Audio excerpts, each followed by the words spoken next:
In quiet neighborhoods, power goes wrong.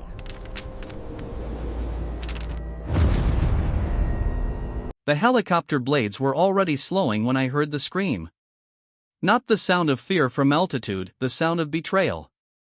I turned just in time to see a woman shove my disabled daughter toward the open door of the aircraft. And she had no idea that the man running toward her was the senior pilot in command of that helicopter. My daughter Maya was 13. She had a mobility condition that affected her balance and coordination. Crowds overwhelmed her. Heights scared her. But she was brave. The community had organized a supervised helicopter tour for kids, short, grounded demonstrations with doors secured, safety staff present, engines mostly idle. Maya had been excited for weeks. It was supposed to be empowering. Safe. I was finishing post-flight checks nearby, trusting the protocols I'd enforced for years. That trust would be tested in seconds. Her name was Janet Cole. HOA Events Coordinator. She wore a badge. She wore confidence. She wore authority like armor. She'd complained earlier about special accommodations slowing things down. I heard it. I noted it.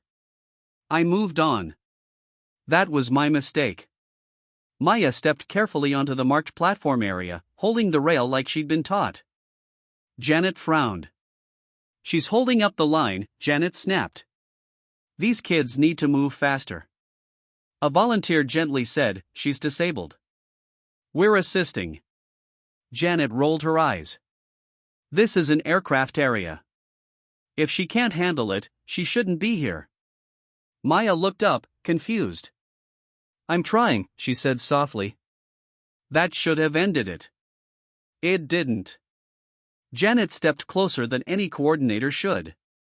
"You need to move," she said sharply. Maya hesitated, her balance faltering. Janet reached out. Not to help. To push. The platform rail rattled.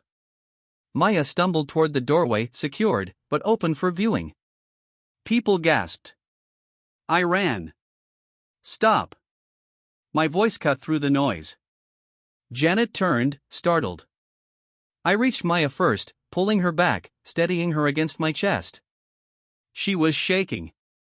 "I'm here," I said. "You're safe." Janet tried to speak. She was.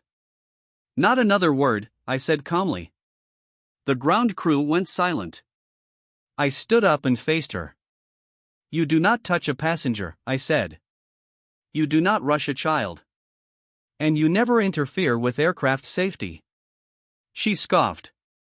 "I'm HOA. I'm in charge of this event." I took off my headset and clipped it to my belt. "I'm the senior pilot," I said. "And this aircraft does not move, this pad does not operate, and this event does not continue without my approval."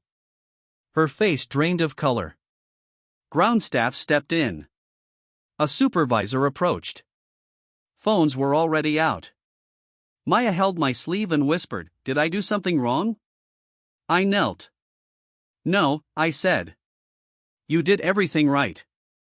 Within seconds, the helicopter pad was shut down. Not dramatically, professionally. Ground crew raised their hands. Engines stayed idle. Barriers went up. When aviation safety says stop, everything stops. Janet stood there blinking, suddenly very aware that no one was listening to her anymore. "Why is this halted?" she snapped. A safety officer answered calmly, "Because a passenger was endangered." Maya clutched my arm. "I'm okay," she whispered, trying to be brave. "You don't have to be brave right now," I told her. "You're safe." A volunteer approached, shaken. "I saw her push the child," she said quietly. "She lost her balance." Another added, "I told Janet to wait." She didn't. Phones were already out. Different angles. Same moment. Janet stepping in. Janet pushing. Maya stumbling. No confusion. No misunderstanding. Janet tried to recover. "She was blocking the line," she said. I was preventing a safety issue. The safety officer looked at the footage. Ma'am, he said evenly, you created one. Janet crossed her arms. I have authority here. The officer didn't raise his voice. Not over aviation safety. Not over a child. Airport operations arrived next. Clipboards. Radios. Neutral faces. They asked questions. They took statements. They documented everything.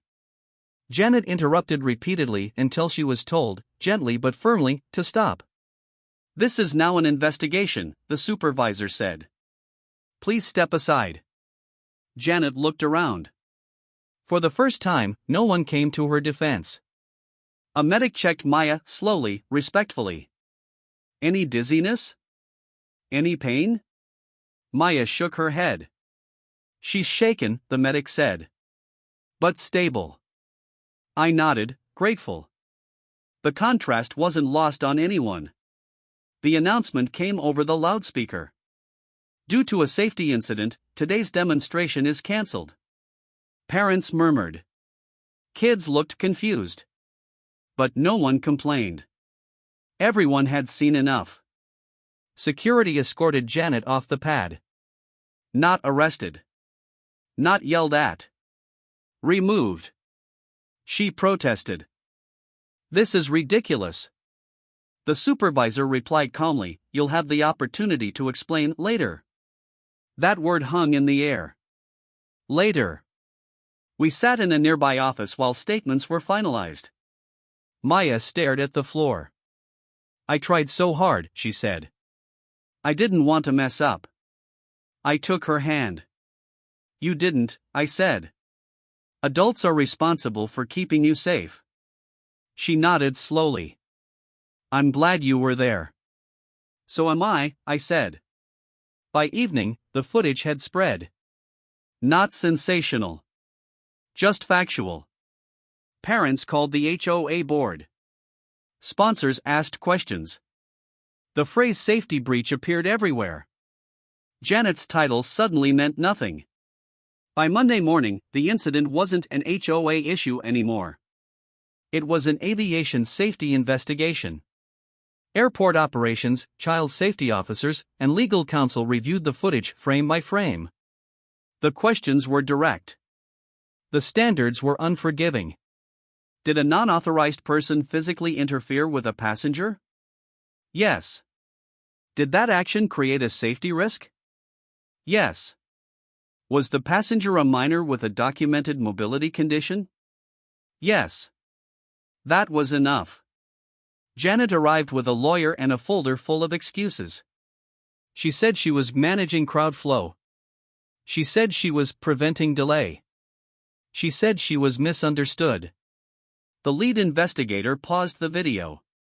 This moment, he said calmly, pointing to the screen, is not crowd control. It showed Janet's hand. The shove. Maya's loss of balance. You do not touch a passenger, he continued. You do not rush a child. And you do not override safety ever. Janet said nothing after that. The report was released within days. Clear language. No ambiguity. Findings. Violation of aviation safety protocols. Endangerment of a minor. Abuse of authority. Failure to follow disability accommodation standards. The recommendations followed. Immediate ban from all aviation-adjacent events. Mandatory child safety training. Referral for further legal review. Permanent removal from HOA event authority. The HOA board called an emergency meeting. Janet's position was suspended before the meeting even started. Board members spoke openly for the first time. About rushed events. About ignored concerns. About power being confused with permission. A vote was taken. Unanimous. Janet was removed. Policies were rewritten. External safety oversight was added. Disability accommodations became mandatory, not optional. Maya chose to speak privately to the board. Her words were simple. I like helicopters, she said. But I need adults to be patient. The room was silent. Then someone said, "We failed you." Maya nodded. "But you can do better next time." The next community event was different. More staff. Clear safety lines.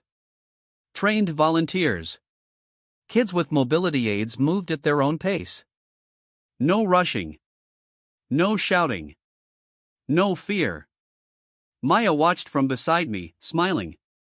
Later that evening, she asked me something quiet. "Dad, was I in danger?" I chose honesty without fear. "You were at risk," I said. "And that's why it mattered that we stopped it." She thought for a moment. "I'm glad you did." "So am I," I said. Authority doesn't replace training. Titles don't override safety. And impatience has no place around children. Especially disabled children. Real leadership slows down. Real safety listens. And real accountability changes systems so no one has to be brave just to exist.